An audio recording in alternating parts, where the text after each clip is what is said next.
Você está ouvindo mais um episódio do podcast sobre neurociências, produzido em parceria com a Universidade Federal Fluminense. Adriano fala e a mente expande. Eu sou o Adriano Freitas, pós-graduado em Neurociência Cognitiva, especialista em Neurociência Clínica, Neuropsicologia Clínica e Intervenção em Neuropediatria. Neste episódio, eu bato um papo com Lorenzo Petillo sobre superdotação. Neurologia, a cada podcast, uma viagem, pelotão de sinapses numa só imagem. Quer colaborar com esse podcast? Fazer com que ele esteja sempre no ar, trazendo muitas novidades, muita informação de qualidade para você? Compartilhe o canal, os episódios com seus amigos, colegas de trabalho. O compartilhamento e a audiência garantem a continuidade do projeto. E se você quer colaborar enviando dúvidas, críticas, elogios, sugestões, ter trocas de informação, é só mandar mensagem para o WhatsApp 22 99 222 1003. Você também pode seguir nas redes sociais neurociência.af, TikTok, Instagram, Facebook e Quora. E estamos com inscrições abertas para um curso em parceria com a Universidade Federal Fluminense sobre neurociências, de graça, ao vivo pela internet. Mas as vagas estão acabando e o período de inscrição também acaba agora nesses próximos 10 dias. curso.adrianofreitas.com. E também não deixe de maratonar esses episódios. Já são quase 300 episódios desde o início, então tem muita informação bacana, muito episódio legal para você ouvir. Você que não chegou, não nos acompanha desde o início, é só retornar que estão todos lá no ar, a gente não tira nada. Então é só se programar e fazer uma maratona de podcasts que você vai ter muita informação bacana. Dançando, descobrindo o universo em mim, pelo caminho da neurociência, enfim. Então, pessoal, eu estou aqui de novo com o Lorenzo Petillo, que ele é psicólogo, é lá do Sul. Quem acompanha o podcast já de longa data, muita gente chegou depois do nosso papo, mas quem chegou nessa ocasião já o conhece, porque a gente já bateu uns papos fantásticos lá, maravilhosos, em podcasts anteriores. Inclusive, eu recomendo muito voltar lá e ouvir. Inclusive, eu sempre cito ele aqui. Quem me acompanha sabe que vira e mexe eu falo, porque naquele papo lá com o Lorenzo Petillo, porque ele resumiu um conceito que eu sempre repito aqui, vocês vão lembrar, que é da confusão que se faz com incapacidade e inabilidade. Ele falou isso lá naquela vez, e eu de vez em quando eu falo, como diz Lorenzo Petillo, ser inábil em algo não é ser incapaz em algo, né? Eu achei que foi muito feliz essa colocação, e eu sempre repito ela e faço essa referência. Então, ele está aqui de novo, eu vou pedir para quem não o conhece, para que ele se apresente novamente, para a gente bater um papo hoje sobre superdotação. Então, Lorenzo, o microfone é teu. Sempre um prazer, eu sou Lorenzo Petillo, eu sou psicólogo, trabalho hoje com atendimento clínico a neurodivergentes e também com a parte do psicodiagnóstico na parte da investigação. Então, hoje, a neuropsicologia é uma que está ali na minha órbita sempre, junto com alguns testes psicológicos, o encaminhamento, trabalho em parceria com psiquiatras, neurologistas, sempre com essa questão de neurodivergência, com o atendimento a neurodivergentes, que exige algumas especificidades. Também faço palestra para empresas, para universidades, e hoje a gente está aí trabalhando essa divulgação científica também nas redes sociais. Então, hoje o objetivo é levar conhecimento para que as pessoas não se autodiagnostiquem, mas pelo menos levantem o alerta e de repente façam alguma coisa. Então, eu te agradeço novamente aí o convite, espero poder ajudar aí todo mundo a conseguir entender um pouquinho mais sobre neurodivergência. Sem dúvida. E ele é muito pé quente, hein? Porque depois do papo com ele lá, o podcast só subiu, só cresceu. Então, eu espero que de novo para ele, para mim, essa divulgação científica seja cada vez mais firme para combater um pouco de mentiras, de mitos, né? Principalmente mitos, que nem todo mundo também faz com má intenção, né? A gente não pode falar isso, né? Mas é importante combater para que a pessoa tenha informação como tem que ser. E hoje a gente vai falar um pouquinho de superdotação, e eu vou começar tocando no ponto que é pedir para ele até falar um pouquinho dos atendimentos e em termos de características dessa superdotação, né? Porque as neurociências, elas deixam muito claro que superdotação e altas habilidades são coisas muito distintas. Eh, Geralmente as pessoas, usam siglas, né, AHSD ou SDAH, as siglas estão juntas, altas habilidades e superdotação, e as pessoas falam isso junto, e começa a criar aqueles mitos de que onde um tá, outro tá. E não é pelo menos sob a visão das neurociências, a gente vai ver agora com a psicologia, mas para as neurociências são coisas muito distintas, onde eh, as altas habilidades são aquelas pessoas que por algum motivo, ou por hiperestimulação, ou por ambiente onde se desenvolve, ou até por habilidades realmente maiores, mas não a ponto de ser um superdotado, ela consegue se desenvolver melhor em certas habilidades, ela consegue ter habilidades acima da média, mas não necessariamente ela vai ser um superdotado. E o superdotado é aquele que nasce com certas características neurofisiológicas e que, inclusive, a forma dele ter a comunicação entre os neurônios e raciocinar é diferente dos demais, né? Ele consegue ter uma maior eficiência neuronal, as sinapses dele, as conexões nervosas são mais rápidas, são mais eficientes, e isso se pode ver até em exames laboratoriais de imagem, né, ressonância funcional e tudo. Então tem essa distinção clara. Um vem de fábrica e o outro se forma. Obviamente que quem tem altas habilidades, ele pode ter altas habilidades por ser um superdotado. Ele pode ser um superdotado e adquirir altas habilidades se ele for bem trabalhado. Mas não necessariamente quem tem altas habilidades é um superdotado e vice-versa. Então essa é, em resumo, a visão que as neurociências trazem das altas habilidades e da superdotação. Agora eu quero ver o Lorenzo aí detonando com esse podcast aí, que agora ele assume o microfone e dá aquele show falando sobre a ótica da psicologia, como que ele lida, né, e como que são as características da superdotação.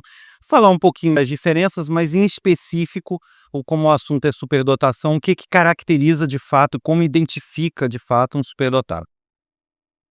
Excelente explicação e fico muito contente pela convergência de áreas aí que ajudam as pessoas no final das contas. Basicamente, superdotação é hardware. As altas habilidades são software.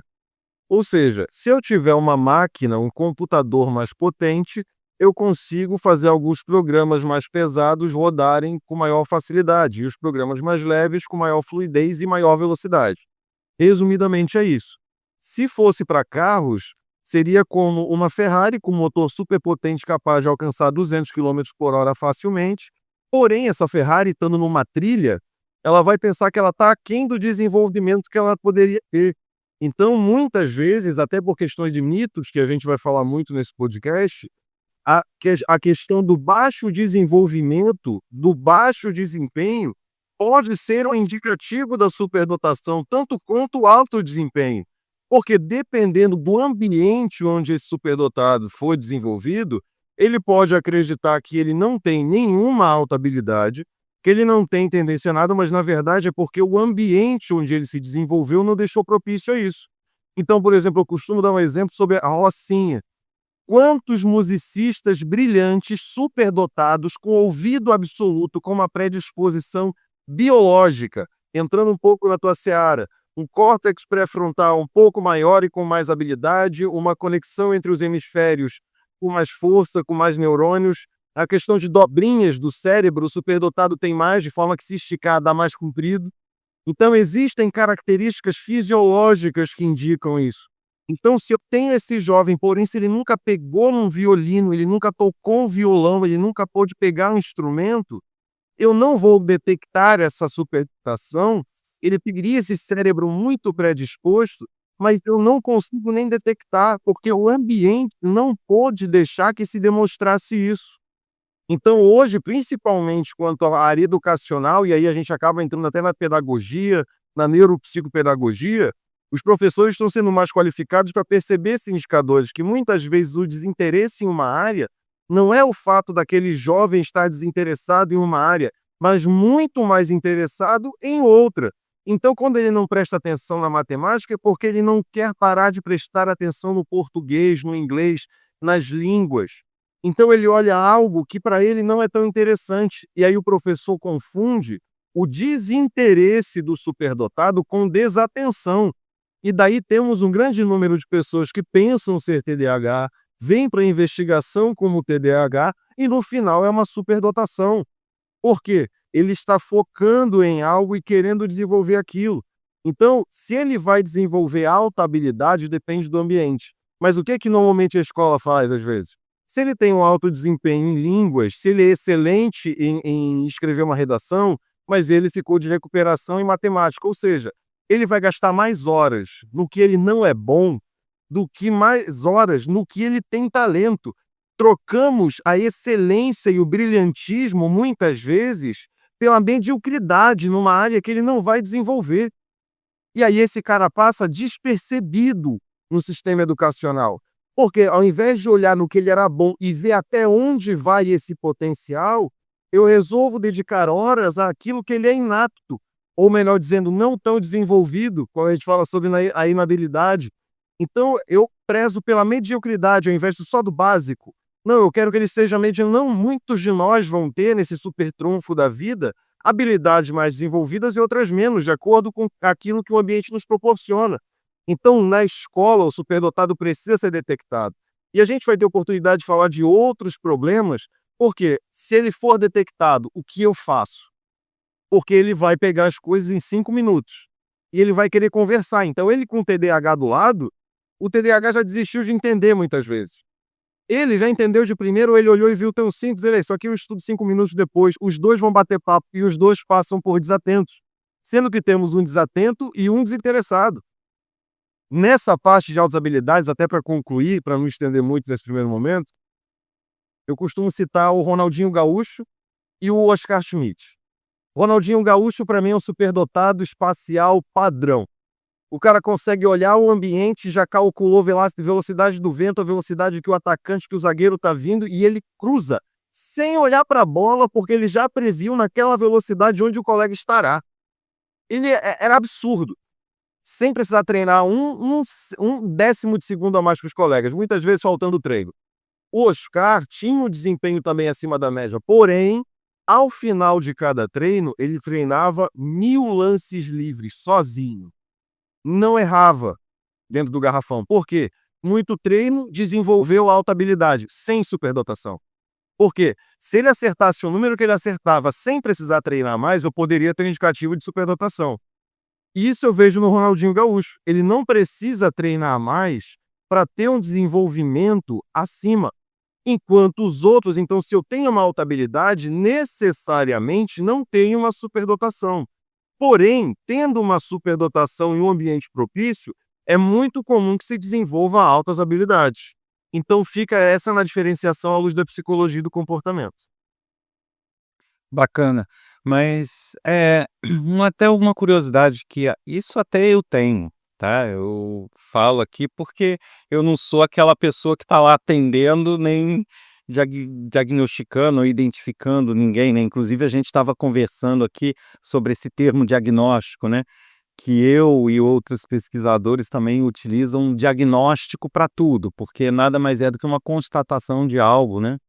Enquanto que nem sempre na psicologia ou em outras áreas se usa esse termo diagnóstico, se usa identificação, né, outros termos, para fazer uma diferenciação daquilo que é ou não. Isso o Lourenço pode falar melhor do que eu. Mas pegando essa visão de quem realmente atende, quem realmente identifica, né? O que a gente pode ter como característica de um superdotado e que as pessoas, de repente, podem observar até para dar esse encaminhamento, né? Assim, tá, no dia a dia, como que eu identifico se meu filho, ou se meu sobrinho, ou se alguém que eu lido é de fato um superdotado ou não, se ele só apenas tem habilidades acima da média, né? E encaminho ele para uma correta identificação, ou diagnóstico, ou acompanhamento. Bem, o primeiro indicativo é o desempenho escolar. O primeiro, assim, notório aos olhos de alguém que não é da área e tudo. Então, eu tenho rendimento acadêmico, tenho rendimento escolar acima da média dos meus colegas em uma determinada área. Ou Vamos lá, vamos voltar para o contexto. Por isso que eu falei, não dava para fugir da pedagogia. Se eu tenho uma escola onde o professor baliza a forma de avaliação pelo pior aluno para que este pior aluno passe, nós teremos muitos alunos com um rendimento que deveria ser baixo com notas altas. Então eu posso ter um aluno mediano tirando 9 e 10. Consequentemente, os bons alunos vão tirar 9 e 10. Então eu não tenho uma diferenciação da metade para cima para que a parte de baixo suba. Então eu deixo de explorar muitos potenciais. Então a nota, ela começa a ser falha no momento em que eu tomo isso como uma verdade absoluta ao invés de um indicativo. Então isso tem que estar muito claro. Não é tirei nota alta, sou superdotado. Porque a pessoa pode dedicar por uma questão de disciplina na casa, muitas horas de estudo, ter uma vida muito disciplinada e tirar excelentes notas. Porém, no Brasil, eu vou contextualizar para a maior parte das escolas que sabemos como é, em especial a pública. Esse aluno, se ele tira nota muito baixa, a chance de evasão dele ainda é maior, tem toda uma questão social. Então, as provas, via de regra, são balizadas por baixo para que o aluno que não passasse, que o aluno que não ia passar, chegue a passar. Sistema de aprovação automática também joga muito por causa disso. Então, se eu tenho 2 alunos que tiram 9 ou 10, eu não tenho noção que um poderia alcançar uma nota muito maior. Porque eu não sei até onde vai o potencial de cada um. Então, eu não tenho como ver só por nota agora. Onde que a gente percebe? O superdotado, ele consegue o rendimento dos colegas com muito menos esforço. Então, o colega tirou 9, 10, mas estudou, se dedicou, prestou atenção na aula, ele não anotou, não levou nem caderno, o livro da matéria ele nem leva, ou ele leva todos na mochila para não correr o risco de se confundir, porque ele é tão desinteressado nisso, ele pega 5 minutos antes da prova, faz uma bulimia acadêmica, como diria meu professor Jesus Landeira, absorve, absorve, absorve, chega na prova e... Só que ele não vai esquecer aquilo, ele mantém. A capacidade de memória também é acima. Então, ele vai ter um desempenho acima da média ou um desempenho igual aos outros, só que com menos esforço e menos tempo despendido para isso. Então, se eu tenho 2 alunos que tiraram 9, aí o superdotado olha e fala, eu tirei 9. Meu colega tirou 9, só que esse colega estudou os últimos 4 dias. Tu estudou 5 minutos antes da prova. Então, eu posso ter um rendimento acadêmico igual aos dos outros, porém com muito menos esforço. Só que onde está o risco nessa análise? De você estar num lugar que realmente a prova é muito fácil. Então, corre esse risco de... Então, o ideal é fazer vários testes, mas o indicativo da nota, tendo essa atenção, eu tenho sim um desenvolvimento acima com menos esforço. Então, não é só nota. Porque você pode ter alguém sem superdotação, desenvolvendo uma alta habilidade em alguma área, ditando estudar e tem um desempenho superior. Só que o superdotado estudou 5 minutos e tirou 8, o que para ele tá legal, porque vai dar para passar. Então, na lei do menor esforço, eu vou passar, eu tirei 8. Enquanto o outro que estudou muito tirou 10. Mas vai ganhar o mesmo diploma no final, então não tem nem lógica eu estudar 10 horas a mais para ter 2 pontos que no final não faz diferença. Esse raciocínio é muito comum. Trabalho também, ele já pensa só com a nota da prova. Esquece trabalho. Ele já fala, pro trabalho vale 2, vou ter que tirar pelo menos um 8 aí na prova, vou ter que fechar a prova. E ele já sabe que ele não, porque se for desinteressante para ele, vai parecer desatenção. Tá, e eu vou te interromper aqui, fazer um parênteses, né, te interrompendo.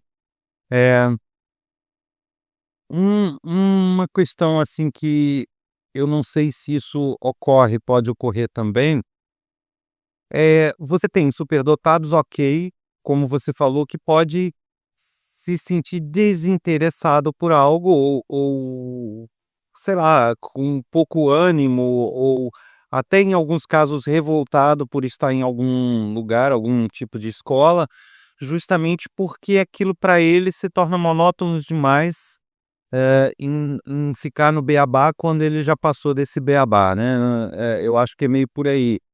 E, a minha dúvida é o seguinte, você falou: "Ah, tá, o desempenho com menos esforço", né, ou em locais que tem um nível de exigência maior, uma boa nota com pouco esforço, né. ok. Mas você não poderia ter casos onde ele, desde criança, ele veio num cumulativo dessa irritação por estar num ambiente que, tipo, não pertence a ele, e de repente, esse pouco esforço, esse muito resultado por pouco esforço não aparecer, ficar, meio que mascarado por um comportamento, hiperativo ou por um comportamento revoltado, agressivo ou até quieto demais, ou seja, outros comportamentos que de repente tirem o foco ou abafem essa facilidade que ele tem em determinadas áreas. Isso não poderia ocorrer e tornar difícil essa identificação e esse encaminhamento? De repente ele vai ser encaminhado para ver se não tem hiperatividade, para ver se não é depressivo, para ver se não é isso, não é aquilo, mas superdotação mesmo ninguém acha que tem, porque ele está muito fora do padrão do inteligentinho, do CDF, como era na minha época, né. Sim, ele tá fora, é que o pessoal tem no imaginário aquela construção de superdotado de filme americano, que normalmente é um superdotado autista que vai para a faculdade aos 8 anos. E entra um monte de gente que tem o dobro do tamanho dele, abraçando o caderno, o livro, sem entender. O pessoal tem muito no imaginário que o superdotado é isso. E não, o superdotado muitas vezes ele vai ter uma chance de depressão maior. Aí foi muito feliz nos múltiplos possíveis em cima do que pode acontecer. Por quê? Ele, como vai ter uma mente mais acelerada, e aí a gente vai ter que falar sobre o processo de arborescência, que é o processo de cognição do superdotado. Então, como que é o pensamento em arborescência, pensamento arbóreo ou pensamento enxadrista, para quem quiser fazer pesquisas mais profundas aí? Eu vou fazer só um parênteses. A gente chama de pensamento não linear, mas assim, é só para fazer esse parênteses, porque em outros episódios eu me refiro falando a pensamento não linear. Então, para as pessoas saberem, gente, é aquilo que eu falei lá no outro episódio, é a mesma coisa que ele está falando. Perfeito. Então, esse pensamento, ele vai surgir com um tronco principal, onde eu vou ter uma ramificação, outras ramificações dentro dessas e outras dentro dessa e muitas vezes não para. Então, o que tem muito comum hoje em clínica, até para a gente começar a falar sobre confusões, eu chegar gente para mim com um diagnóstico ou suspeita de ansiedade ou depressão, e na verdade ser superdotação com um processo arbóreo descontrolado. Por quê? O que é ansiedade no mito geral aí no senso comum? Excesso de futuro. Depressão, excesso de passado. Então, só que o superdotado, quando ele começa a pensar no futuro, é diferente da ansiedade, que eu sei o que é. Estou nervoso porque amanhã eu vou conversar com Adriano Freitas. Eu sei o que é o problema. Agora, se eu fico ontem e eu começo a pensar, cara, e se a minha mulher passar mal durante isso e de repente se confunde com síndrome do pensamento acelerado? Só que eu vou elencando possibilidades dentro de possibilidades, e se ele perguntar sobre isso, eu vou ter que saber sobre tal coisa, e eu não paro de imaginar novas possibilidades. Essa é a diferença da arborescência para a ansiedade. A ansiedade é uma história de futuro repetida 1000 vezes. Ela chega no clímax e ela volta para o início. Vai imaginando, chega no clímax com as pessoas discutindo ou com a tragédia e ela volta, é uma história sem desfecho no futuro, a ansiedade.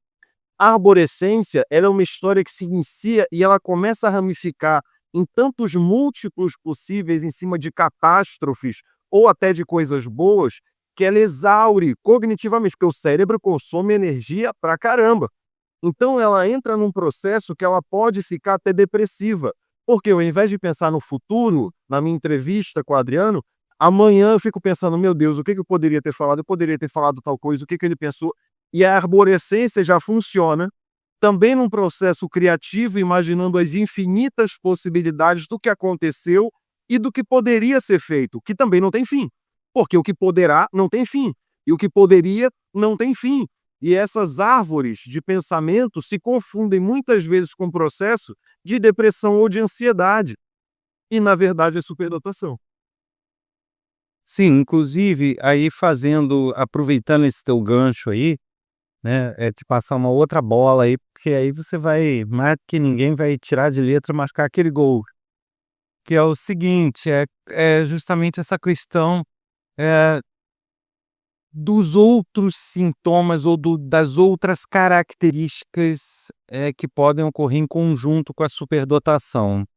Porque, eu já fiz vídeos sobre superdotação e eu via nos comentários, uma salada de coisas, as pessoas comentando, e eu ficava: "Gente, mas espera lá, eu não sei se isso na medicina ou na psicologia, ou em outras áreas de atuação, isso é tratado diferente, mas nas neurociências é bem claro, a superdotação em si é uma característica que faz com que a pessoa tenha conexões mais eficientes, tenham raciocínios, né, não lineares ou, como a psicologia fala, arbóreos, né, que são pensamentos desdobrados e que dão a ele a possibilidade de, olhando para um problema, já imaginar algumas soluções para ele, geralmente muito criativas, né.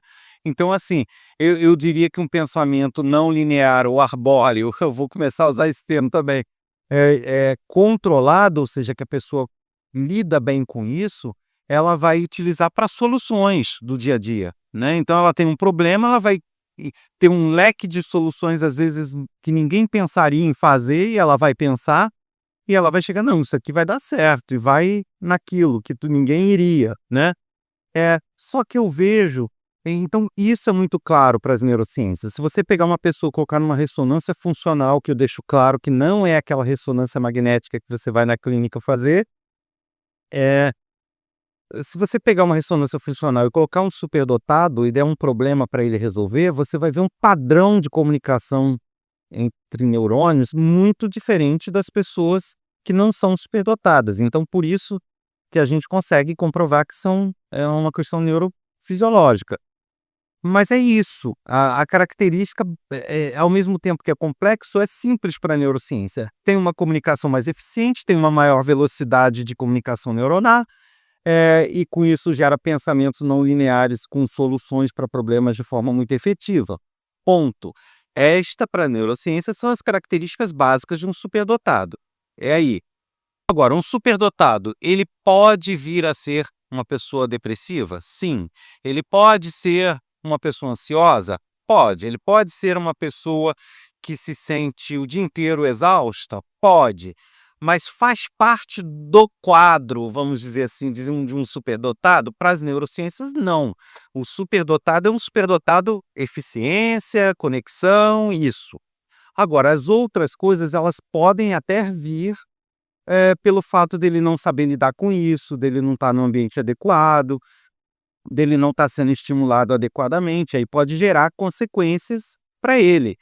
Mas não que isso seja a característica do superdotado. Então eu enxergo isso com muita confusão em alguns momentos, em alguns comentários que eu vejo.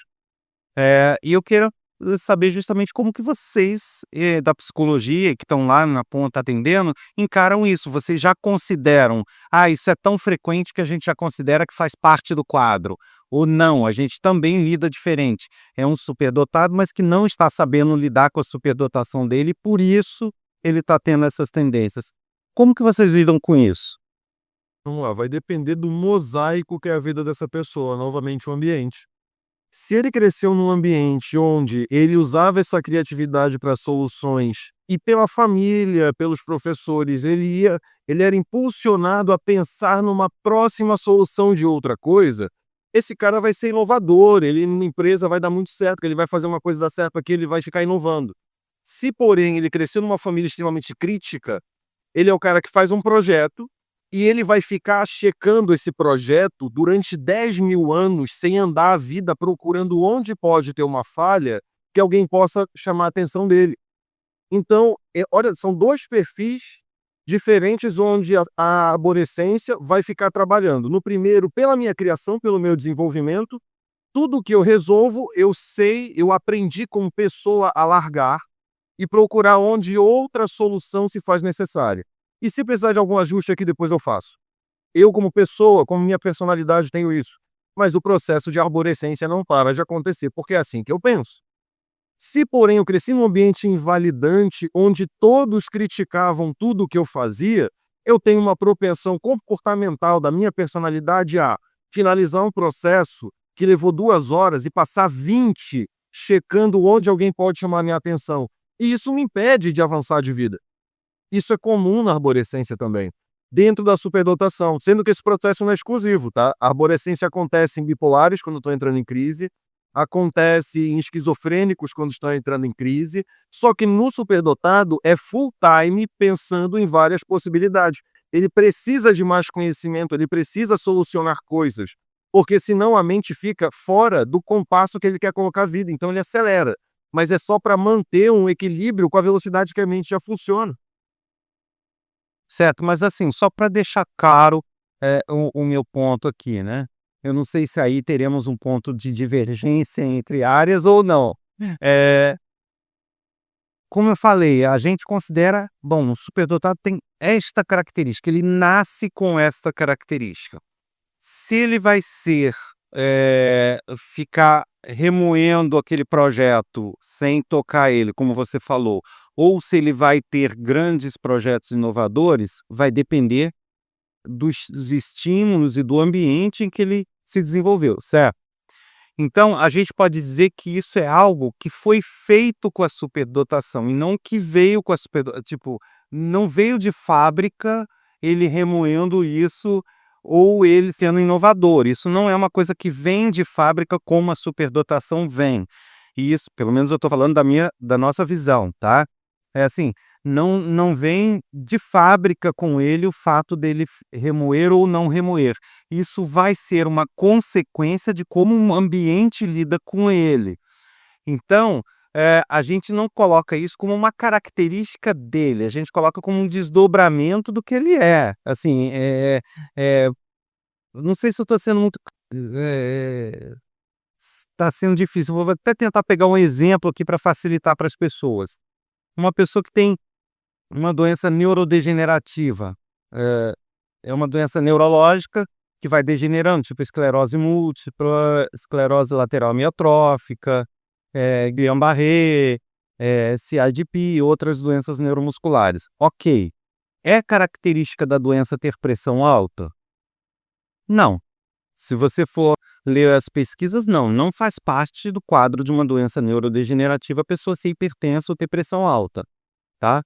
Mas é comum num grande número de pessoas? Sim, porque a degeneração neurológica pode chegar no sistema nervoso simpático ou parasimpático, que coordena a parte voluntária do corpo, respiração, batimento cardíaco, e isso pode gerar taquicardia, pode gerar problemas de pressão arterial, problemas de suor excessivo, mas a gente pode dizer que é uma característica da neurodegenerativa? Não. A característica da neurodegenerativa é degenerar os nervos e as conexões nervosas. Só que algumas pessoas, como consequência, podem ter pressão alta, mas não necessariamente a pessoa tem que ter pressão alta para ser um paciente de neurodegenerativa. Eu não sei se isso confundiu mais ou esclareceu, mas é isso que eu estou querendo dizer. O superdotado necessariamente faz parte do quadro dele ter essas possibilidades a mais ou não? Como que vocês enxergam isso? Vocês já incorporam como características ou vocês não incorporam e lidam com essa diferença que a gente lida? Pode ser incorporado de acordo com o ambiente. Então, dependendo do ambiente, algumas características vão chamar mais atenção do que outras. Então, quando a gente coloca uma possibilidade, um exemplo, a gente está falando 2, 3 de um sem número. Mas o que vai acontecer? Ele nunca vai parar de pensar dessa forma não linear. Então, se ele está aqui, se ele está olhando algo, ele costuma aprofundar o conhecimento sobre aquilo. Ele vai fundo sobre aquilo. E é o que a gente estava falando, é muito diferente do Dunning-Kruger ou até de quem fica procurando vários assuntos e conhece vários pontos, tão rasos quanto um pires. Não, o superdotado, se ele entrar em um assunto, ele vai estudar até onde ele achar importante e ele larga o assunto. O que gera um problema que não é problema. Eu sou muito inconstante, eu começo um curso, eu largo no meio, mas tu larga antes de aprender o que tu queria. Porque o que é importante para mim não é que tu largou o curso, é o momento como tu se sentiu em relação a isso. Tu aprendeu o que tu queria? Eu só queria aprender a tocar 2, 3 músicas no violão, aprendi isso aí. Tu estava satisfeito ou tu saiu querendo muito continuar?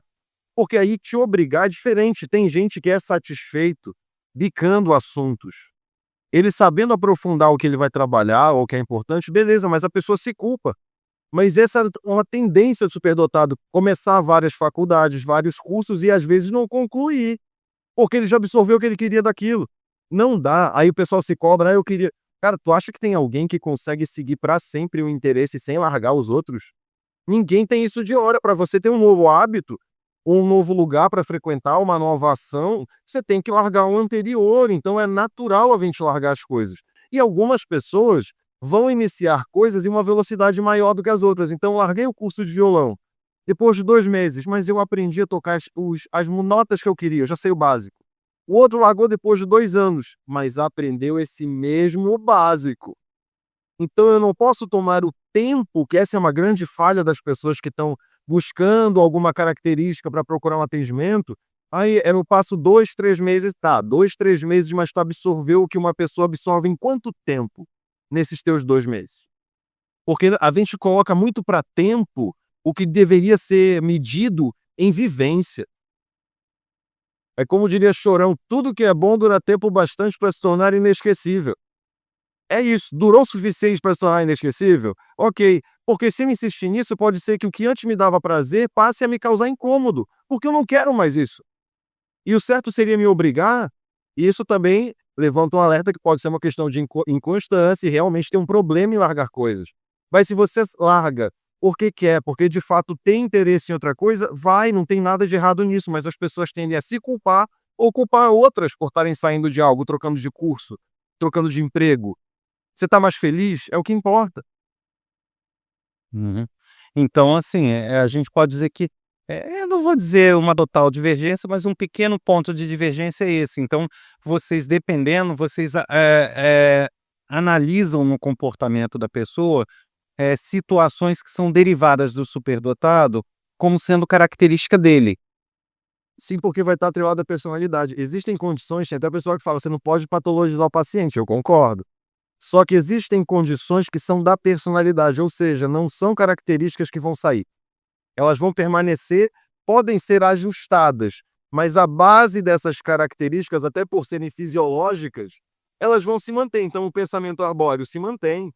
Não, sim, o pensamento arbóreo concordamos fielmente, mas o que eu digo assim, essa tendência, não, a tendência a ficar achando defeitos nas coisas, isso talvez a gente até também coloque como uma característica.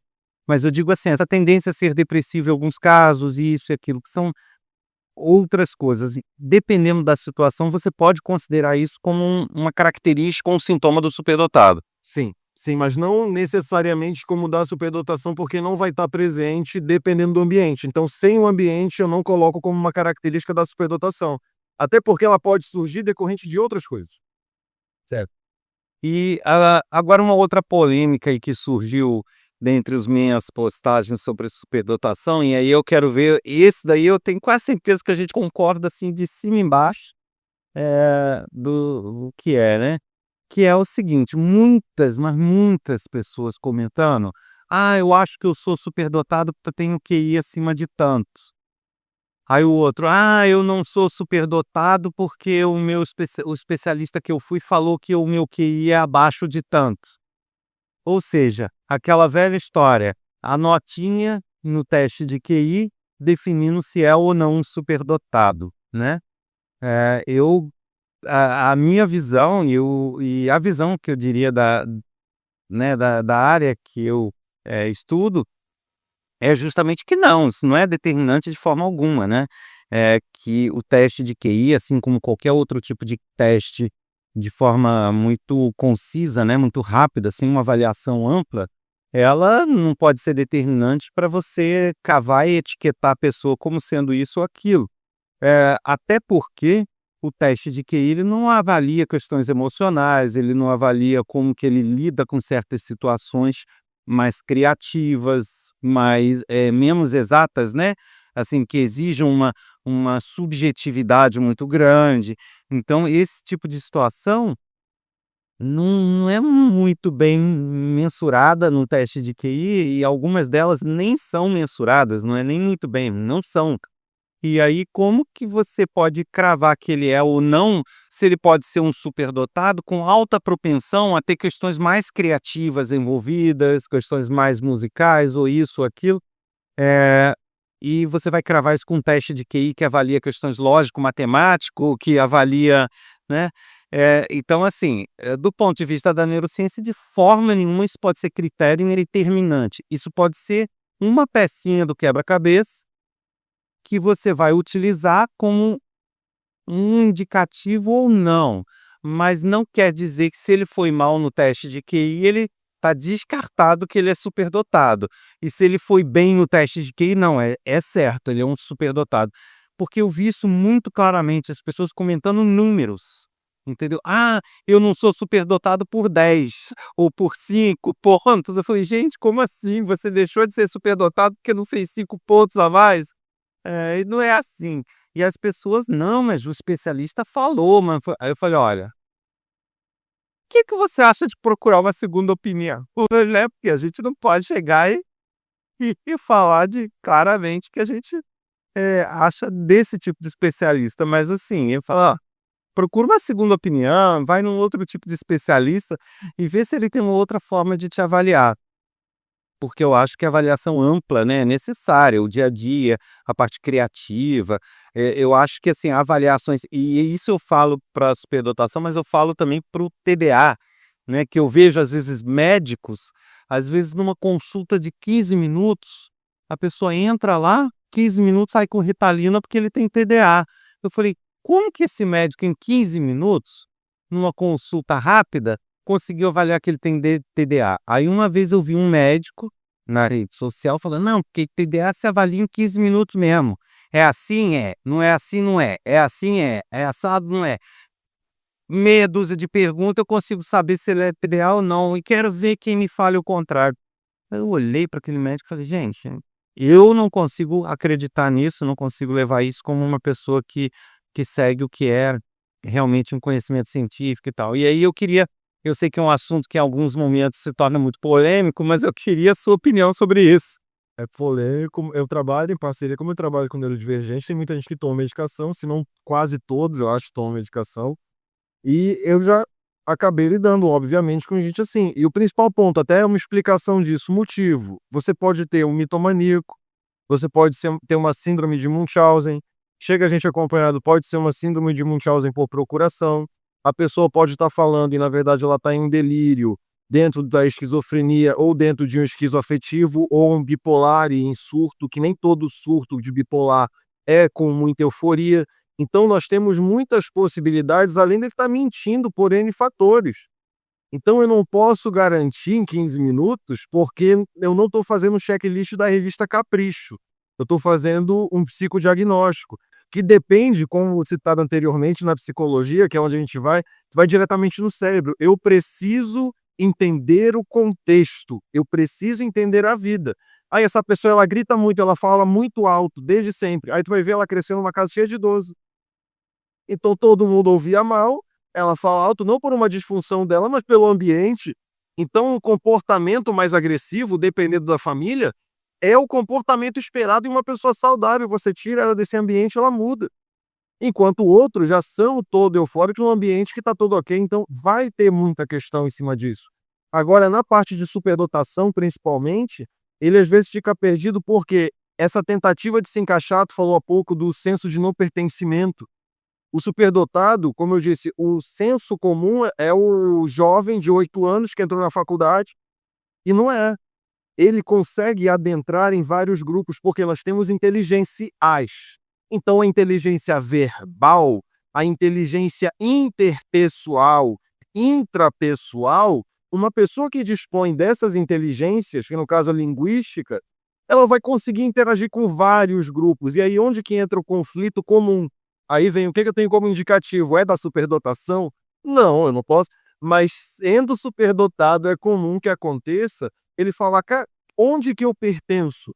Porque se eu tô com a galera do rock, eu tô me dando bem, eu sei as letras. Se eu tô com o pessoal do forró, tá ok. Se eu tô lá no interior com a minha mãe, eu tô indo pescar com o pessoal, E se eu tô na cidade grande, eu vou pra rave com uma galera toda moderna. O que que eu sou? Na verdade, essa pessoa é todas, entendeu? Mas se eu falo com gregos e troianos, o que eu sou? Eu costumo falar, você é um diplomata, querido. Aceita isso. Você consegue transitar em mundos e todos são você. A forma que tu fala com a tua namorada não é igual a forma que tu fala com a tua mãe, que tu fala com o teu chefe, com o professor. Todos somos vários. Então esse conflito no superdotado, como ele arboriza, ele catastrofiza muitas vezes. Tentando ver por que que eu sou assim. E aí a cabeça começa a trabalhar e ele entra em parafuso. Então é comum a gente receber, com várias condições, várias suspeitas, mas vem o Dunning-Kruger, que é o cara que quer ter superdotação, porque ele acha que é só louros, ele acha que é maravilhoso a pessoa pensar acelerado. Se ela cresceu num ambiente invalidante com pai e mãe que se traíam, como ela acostumou a pensar daquele jeito, ela pode ter uma tendência a achar que está sendo traída muito maior e imaginar mais possibilidades. Então, assim, tu imaginou 5 possibilidades de ser traído? Se for superdotado, vai imaginar 50 no mesmo tempo. Isso necessariamente não vai ser prazeroso. Pode ser 50 formas de restabelecer a conexão, mas pode ser 50 formas de que tudo possa ser destruído. Então, vai funcionar de acordo com a personalidade esse processo. Aí o cara quer ter, necessariamente não é. Oi, pois não? Então, pelo que eu estou percebendo, concordamos com o fato que esses diagnósticos rápidos, assim como o próprio que acabou você não tocando na questão do teste de QI, né, não são determinantes, é isso? Podemos, ter senso comuns? Como o teste de QI, como você falou, é um grande indicativo, mas não é certeza, principalmente porque, especificamente no teste de QI, temos um problema linguístico aí de tradução. Nós temos numa escala, muitas vezes, onde temos altas habilidades e a escala seguinte é superdotação. Então é comum também eu ler, o cara fala assim, eu só tenho altas habilidades, não cheguei em superdotação. Porque ele está se referindo a uma escala de testes, e daí acontece essa confusão por nomenclatura, porque eu tenho superdotação no conceito de hardware, neurofisiologia cerebral diferente, processo diferente, eu tenho altas habilidades quanto ao que ele aprende e desempenha com maior facilidade ou eficiência, e eu tenho altas habilidades e superdotação dentro da escala. E muitas vezes as pessoas elas estão divergindo porque elas estão falando de nomes que estão em lugares totalmente diferentes, mas são iguais. A gente não usa o mesmo nome, em inglês isso não acontece. É gifted. A gente não tem isso por português. Mas, vocês consideram, salvaguardando aí essas diferenças entre testes, entre avaliações, entre escalas, mas você considera isso como determinante Não. para a identificação de um superdotado ou não?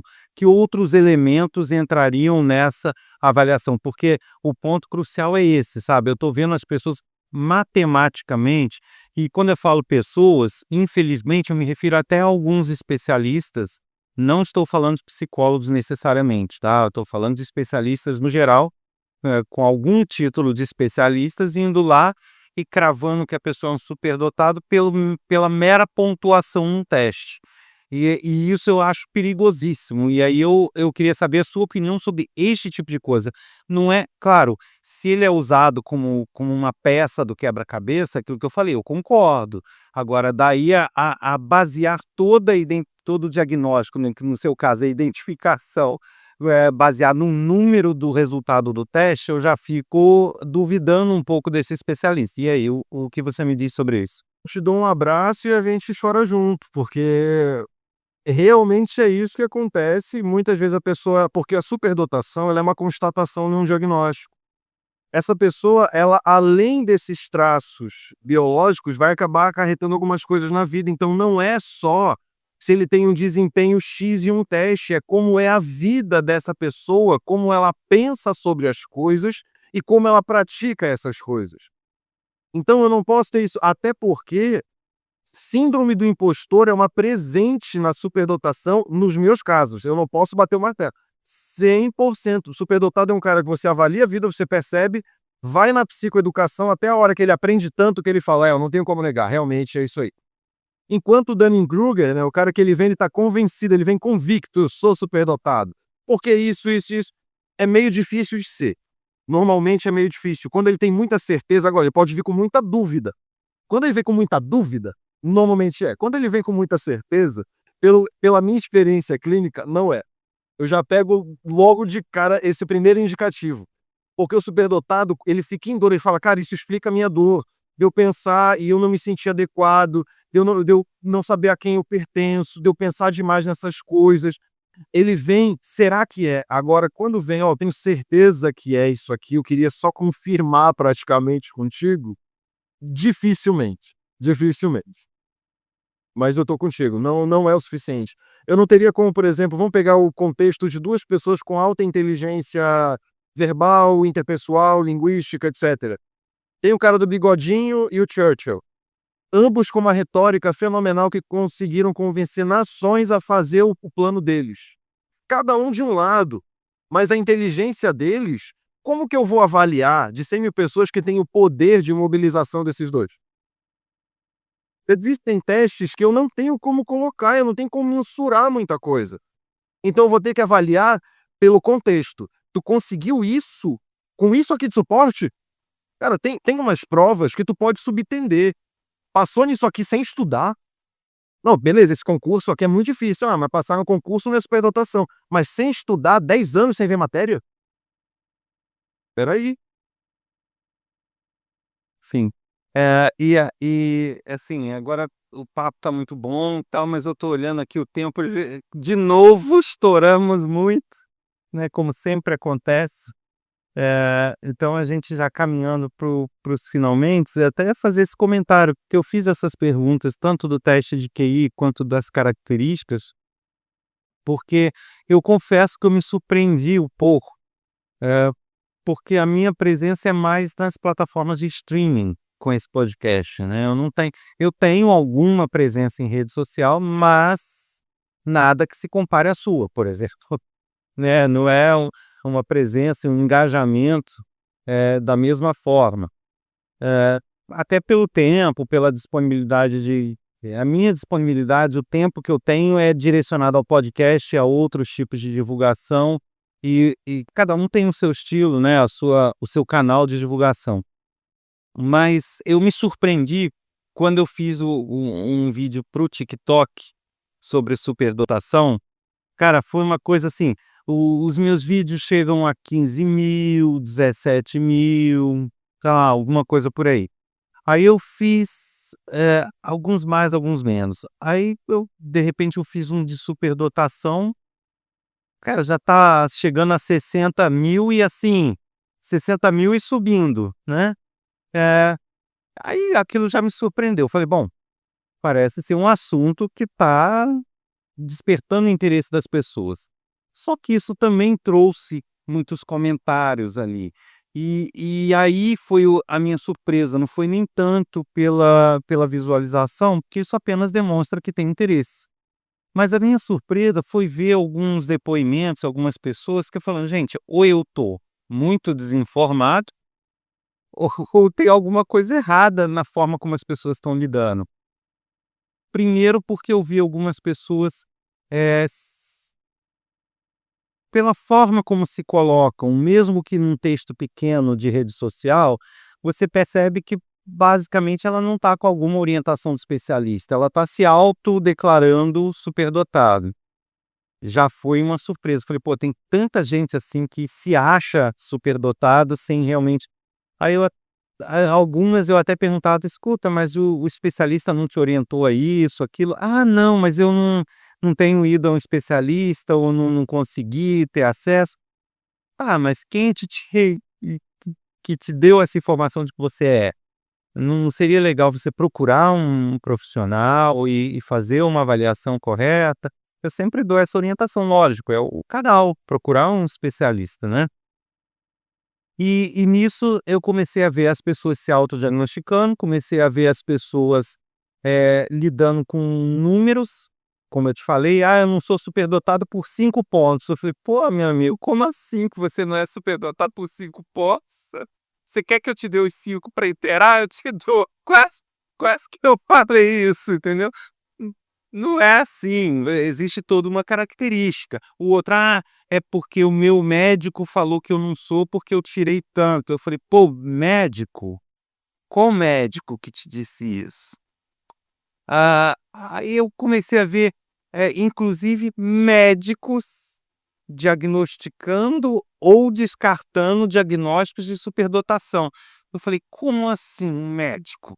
Aí tá, passado alguns dias, eu vejo no TikTok com estetoscópio aqui no pescoço, ou seja, médico, clínico, falando de superdotação, de não sei o quê, de diagnóstico de superdotação. Eu falei, pera lá, mas ele é profissional que faz isso? Ele é profissional que se dedica a estudar isso ou não? Ele se dedica à parte clínica, à parte neurológica, à parte endócrina, o que for. Qual é? O que está acontecendo nesse mundo, né? Então, para encerrar e fechar com chave de ouro, para evitar essas confusões todas, né, só para complementar, eu vi muita gente falando, nossa, porque eu sou superdotado, porque eu começo a pensar em um monte de coisa e eu já começo a achar que vai acontecer coisa ruim, aquilo que você falou, achar, sabe? Não é concluir. Uma coisa é concluir, outra coisa é achar. Não, porque eu começo a achar que vai acontecer isso com a minha família, que vai acontecer aquilo, não sei o quê. Aí eu fico com enxaqueca, com dor de cabeça, começo a passar mal. Eu falei, olha só, enxaqueca, dor de cabeça e passar mal não são características da superdotação. Ah, mas tem hora que eu chego a ficar deprimido. Eu falei, também a depressão não é a característica da superdotação. Um superdotado, aquilo que eu te falei que a gente pode divergir um pouquinho aí, mas assim, pra gente, pra mim, um superdotado ele pode vir a ter uma depressão, mas o fato de ser depressivo não indica necessariamente que ele é um superdotado se ele tem um QI acima de tanto. Tem um QI acima de tanto, é depressivo, é superdotado. Não é assim que funciona. Então, eu falo, procura um especialista, procura uma pessoa que te oriente, entendeu? Aí o outro, não, porque eu já fui identificado como superdotado, aí eu tenho pensamento assim, assado, que um vídeo eu falei sobre o pensamento não linear. Não, eu penso exatamente assim, tal, chega a me dar dor de cabeça, eu fico isso. Meu amigo, olha só, se você está tendo dor de cabeça, isso está causando problemas para o seu dia a dia, para a sua vida, não estou dizendo que você não é um superdotado, você pode até ser, mas é porque você não está conseguindo lidar com isso da melhor forma possível. Porque um superdotado que está bem consigo mesmo, bem com a vida e sabendo lidar consigo, ele não vai viver desesperado com aflições e com isso, com aquilo. O que você precisa é de uma orientação de um profissional. Então, é isso tudo que me surpreendeu. E aí, para fechar esse nosso papo, eu passo a bola para você com essa tarefa aí hercúlea, né? Dar uma dica para as pessoas, sabe, ela se percebeu pensando diferente das outras, ou meio deslocada no meio onde ela está, ninguém acreditando nos projetos dela, que ela bota fé por algum motivo. Como que ela lida com isso? O que que você aconselha para essas pessoas, além, claro, de procurar um especialista, que eu acho que esse é o conselho mais básico de todos, mas assim, o que que você tem a dizer para essas pessoas? Bem, a primeira é que o senso de isso só acontece comigo, eu não conheço ninguém que tem isso. Hoje, quando eu falo de saúde mental, eu tenho que falar de rede social, porque as pessoas estão estabelecendo parâmetros totalmente utópicos para a própria vida e tem muita gente deprimindo por ser normal. Olha que coisa, olha presta atenção nessa frase, tem muita gente deprimindo por ser normal. Então, tem que ver se você está na dúvida, se tem que ir a algum lugar, o que eu costumo dizer, a dúvida é sim. Porque se você cogitou, vá, basicamente. Agora, quanto à superdotação, eu percebo que na escola, Lourenço, era isso, eu passava sem esforço, mas não era tão fácil. Eu me preocupo com questões filosóficas há muito, desde criança eu falava assuntos, por que que eu não me dava bem com criança? Porque eu queria falar de coisas mais profundas, eles queriam falar do desenho, eu queria falar de Aristóteles. Não é comum, não pelo fato de ser Aristóteles, mas pela profundidade dos pensamentos, pela compreensão das relações humanas, da complexidade de sentimentos. Então, se você sente essa inadequação, o senso de não pertencimento, eu colocaria como principal indicativo da superdotação, na verdade. Principalmente dos que não têm dificuldade linguística, porque é maior ainda a dor pelo fato de se relacionar, conseguir estar bem no ambiente, mas não se sentir pertencente. Mesmo que entrevistássemos todas as pessoas e falar, não, a gente aceita ele no grupo. Mas pelo fato dele encaixar também em outro, ele não sabe qual de fato é qual que é a minha praia, onde que eu tenho que morar, onde é que eu vou viver, com quem eu dou certo, qual é o meu lugar no mundo. essa questão é a que eu percebo, lógico, tem todo mundo vai ter isso, tendo qualquer neurodivergência ou não. Porém, nos superdotados eu percebo muito mais presente. E principalmente atrelado à síndrome do impostor, ou seja, ele tem resultados acima da média, ele produz mais com a média, ele entrega relatórios em muito menos tempo, só que ainda com todos esses resultados ele não sente que ele tem algo diferente. Ele acha que ele é mediano e que a maioria das pessoas é que não está produzindo como deveria. Ele não consegue se ver como resultado acima. Síndrome do impostor também é uma presente. Então, se você apresenta essas características, ajuda profissional. Adriano, é sempre um prazerzaço. Adoro cada papo nosso. Espero que alcance muita gente aí. Te desejo todo sucesso do mundo. Com certeza vai alcançar. E agora eu peço para você se despedir aí do pessoal. Aí você sinta-se livre para dar seus contatos, rede social, o que você tiver vontade de informar para as pessoas. E convidar as pessoas para alguma atividade que você tenha, qualquer coisa nesse sentido.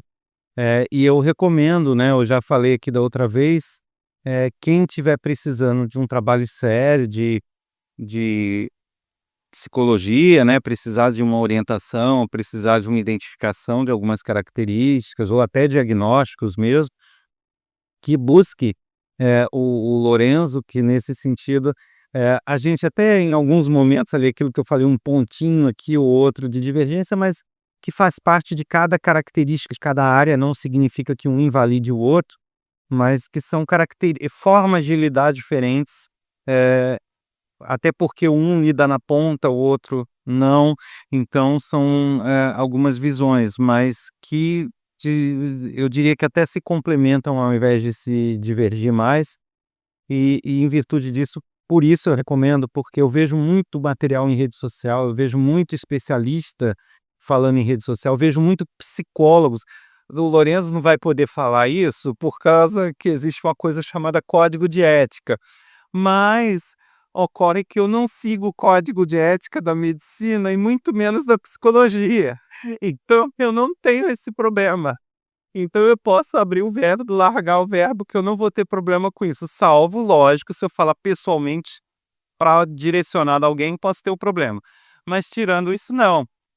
Então eu posso falar sem papas na língua de que eu vejo muito psicólogo, especialista e alguns até doutores na internet, e que eu olho falando coisas assim, eu falo, gente, ou essa pessoa faltou algumas aulas ou não sei o que está acontecendo aí, né?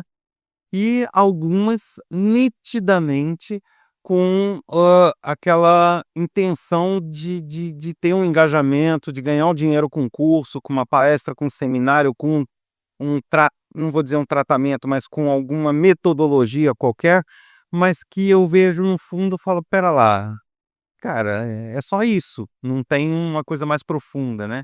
Então eu estou falando, vou livrar o Lorenzo disso, porque eu sei que é um ponto sensível para ele, mas eu estou falando, não ele, deixando isso claro, e aí eu passo a bola com essa recomendação. Então quem quer um trabalho sério, dentre todos que eu vejo, né, nesse meio que eu acabei de falar aqui, eu me deparei com o Lorenzo justamente por isso eu via mais convergência do que divergência.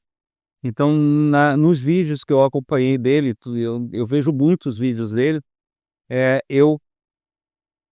assim, pouquíssimas são as coisas que eu poderia dizer que são pontos divergentes, mas mesmo assim é uma divergência relativa, não é uma divergência completa. Então, por isso é que eu recomendo, e o contato que ele der aí, eu não sei se ele atende remotamente, se você está precisando aí, ouve esse podcast, soca o pé, entre em contato lá com o Lorenzo, que ele tem certeza que ele vai fazer aquele atendimento no capricho para vocês. Então, Lorenzo, por favor, dê seus contatos, se despeça aí do pessoal.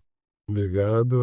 O meu contato principal é DDD 48 991140614, e as minhas redes sociais é @petilo com 2 L's, psi, PSI, né? Petilo Psi, @petilo Psi, TikTok e Instagram. Tem a minha equipe que faz atendimentos. Hoje a minha agenda tem uma fila, não é uma coisa, vai esperar muito, mas eu tenho uma equipe que atende com a minha supervisão. E também faço atendimentos sim, eu não paro de clinicar, só que pode ser que dependendo do horário a agenda é um pouco apertada, mas vai ser um prazer mesmo, quem quiser, por favor, vou sentir o maior prazer de poder ajudá-los quanto a isso, essa descoberta, psicoterapia, até pessoas que têm o diagnóstico, que normalmente esses vêm também, e querem uma visão de alguém que conheça aquela condição a fundo, para poder fazer o processo terapêutico, não é nem identificação, mas é um processo terapêutico com quem entende sobre aquilo que a pessoa já constatou, e para quem quer descobrir também. Agradeço grandemente, é sempre um prazer, e é aquele ponto, né?